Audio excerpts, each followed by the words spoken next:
Dans la collection Les petits génies de la recherche documentaire, aujourd'hui nous allons parler de la biographie. Je vous présente Albert. Aujourd'hui nous allons faire une biographie d'Albert. Le problème étant qu'il nous faut un peu plus de renseignements que ça. Albert qui, Albert quoi, Albert comment? Déjà un peu plus de renseignements. Je suis Albert Camus. Alors, une biographie, l'idée d'une biographie, c'est d'écrire la vie de quelqu'un. Bio en grec, ça veut dire vie, et graphie, ça veut dire écrire. C'est-à-dire qu'il va s'agir de raconter les faits importants de la vie d'un auteur, artiste, d'un personnage historique.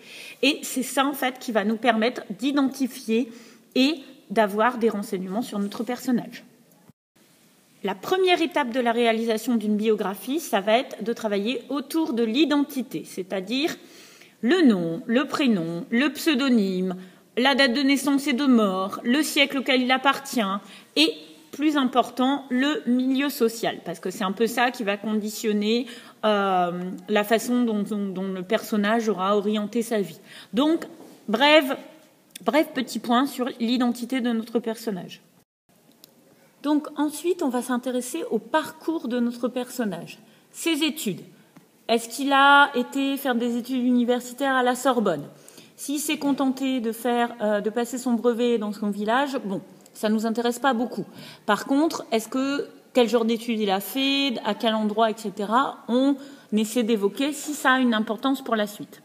Pareil pour le travail. C'est-à-dire qu'en fait, on ne veut pas la liste des jobs qu'il a fait, on veut essayer de savoir dans quel domaine il s'est illustré. Par exemple, Camus a été journaliste. Ensuite, la troisième chose importante, c'est est-ce qu'il a rencontré d'autres figures, d'autres personnages de son époque qui ont pu avoir une influence sur son œuvre. Par exemple, dans le cas de Camus, sa rencontre, sa relation avec Jean-Paul Sartre. Une troisième partie importante de notre biographie, ça va être les œuvres. Donc, on ne fait pas juste un relevé systématique, on en garde 3-4 qui ont eu une influence, qui ont eu une importance. On les contextualise, c'est-à-dire on dit la date, l'ordre de parution, etc. Et puis également, on en fait une analyse, un petit résumé. Pourquoi ça a été des œuvres importantes? Qu'est-ce qu'elles ont changé? Vous expliquez un petit peu tout ça, parce qu'en fait, c'est ça qui nous intéresse. Et enfin, la dernière partie de notre recherche, elle sera consacrée au courant artistique, au littéraire. Qu'a apporté notre personnage à l'histoire des idées? Pourquoi il est resté un personnage important? Donc, on va parler des courants littéraires, artistiques de l'époque. Est-ce que notre personnage s'inscrit dans ces courants? Est-ce qu'il prolonge l'histoire des idées? Ou est-ce qu'au contraire, il est en totale rupture et il crée un nouveau mouvement, une ouverture vers autre chose? Ce qui peut être intéressant pour conclure en fait notre exposé, c'est de relever 10 mots-clés. Humanisme, absurde, existentialisme, des mots importants qui pourraient définir notre personnage, le résumer en fait.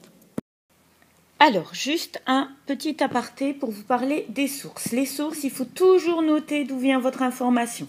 Il y a des règles pour faire ça à la fin de votre biographie. C'est ce qu'on appelle une bibliographie. Biblio, livre, graphie, écrire. Donc voilà. Donc il faut les citer, même si c'est une ou deux. Wikipédia, c'est pas une source. Wikipédia, c'est déjà de l'information qui a été retravaillée. Donc vous pouvez vous en inspirer. Attention au plagiat. Recopier une biographie qui est déjà sur Wikipédia, c'est s'approprier le travail de quelqu'un qui l'a fait pour nous. Et ça, à un certain niveau d'études, c'est tout à fait inacceptable.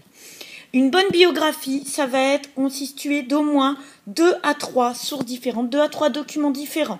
Vous pouvez utiliser des sites internet, des blogs, des magazines, des monographies, c'est-à-dire des livres qui justement parlent de la vie d'un auteur ou d'un artiste. Et puis tout simplement, vous pouvez consulter votre œuvre littéraire qui souvent a une partie où il y a plus de détails sur le contexte culturel et donc sur la vie de l'auteur. Donc pensez à tous ces documents-là et ça vous permettra de trouver les bonnes sources.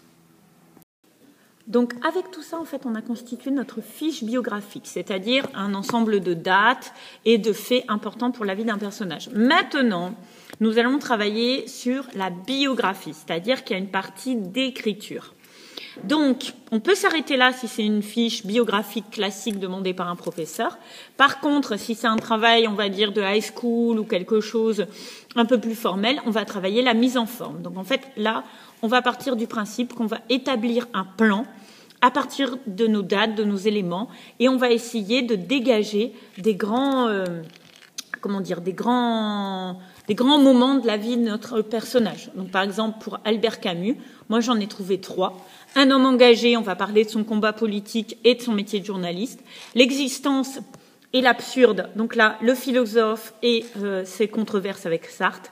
Et les mots du monde, jeu de mots avec mots M-A-U-X, parce qu'il était très très engagé, Camus. L'écrivain, donc là, on va parler de sa carrière littéraire. Je suis maintenant prête pour faire ma super biographie. Donc, mes recherches m'ont permis de trouver 7 à 10 dates, 10 mots-clés et 4-5 œuvres importantes et analysées de mon personnage. Donc, c'est ce qu'on appelle une fiche biographique. Maintenant, je vais réfléchir à l'influence, à l'inscription de mon personnage sur son époque et l'histoire des idées.